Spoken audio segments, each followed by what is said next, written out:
So, the acting. What did you think of the acting?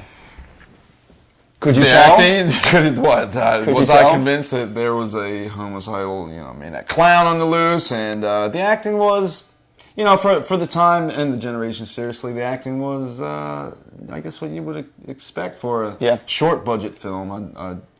Yeah, wow. Zero budget. There's no, I don't know. It seems like the maker said, all right, what crazy can we do now? I got it. Exactly. Homicidal maniac clown. Black Panther. Black Panther. Not Huey B. Newman or anything. No. Not the real Black Panther. Yeah, not the real Black Panther. But would have made more sense. It would have made just as much sense. It would have made just as much sense. Fight the power. Fight the power. Yes. And it's like, all right, let's make I don't know, to me it seems like they wanted to gross us out in the beginning, and it got us, it dragged us in, but we kind of drifted off to a place where I just sat back and was like, whoa, what is going on here? It is, if nothing else, eminently watchable. Would you not agree? Yeah, sure, of course. For entertainment purposes. Exactly. For nothing else but pure, sheer entertainment. It was, you were never bored, put it that way. No, definitely conversation around the water cooler. Yeah. Without doubt. You can go and work and say, man, I saw this flick last night. Wow, you got to see it. It doesn't make any sense at all, but you still got to see it. But it is quite revealing that when you see if you rent the DVD, which I do recommend in certain company, but the DVD with that interview with the director, he actually admits to pretty much being stoned throughout the entire procedure and really just tossing in random bits just to gross the hell out of people. What a surprise. I was shocked. But I really was, I was surprised by his honesty, because you hear these commentary tracks where, they're kind of like just mutual daisy chain, jerk-offs where everyone's just like, oh, we did such a great job. Oh, he was so fun to work with, blah, blah, blah. And this guy was just like, he was an ass. Yeah. He was really very forthright, and I thought that was kind of and admits he had no idea where it was going to, Yeah, and it was great. But he went on to, right. Davenport went on to do XTRO 2, The Second Coming, and with Jan Michael Vincent. Airwolf. And Michael Vincent. And then topped it off, because there were so many unanswered questions from 1 and 2, he had to come back with XTRO 3, Watch the Skies.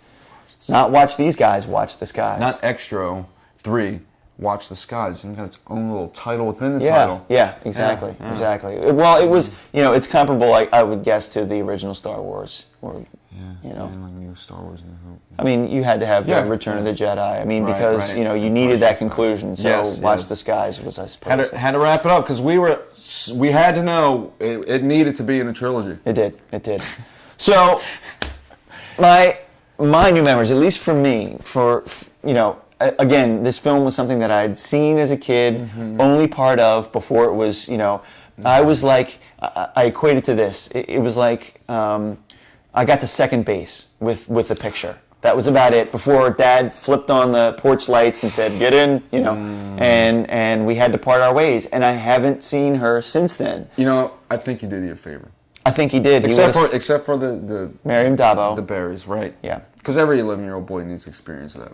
Really do. They really do. And actually, every 30-something needs to experience them too. So. 8 to 80, why not? Right. So Miriam, you got it going on, girl. He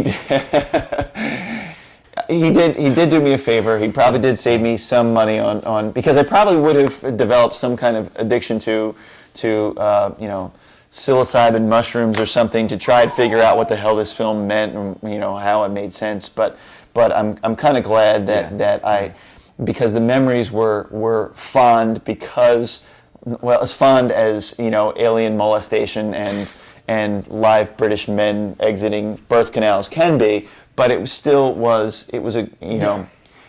it left all the other stuff out of the way and made that picture kind of special, and that's I guess why I continue to remember it to this day. And not to mention the day of bonding with your father. The day of bonding with my father is I got to watch him completely red-faced and watch the scowls of everyone else in the theater, saying, what a horrible, horrible man.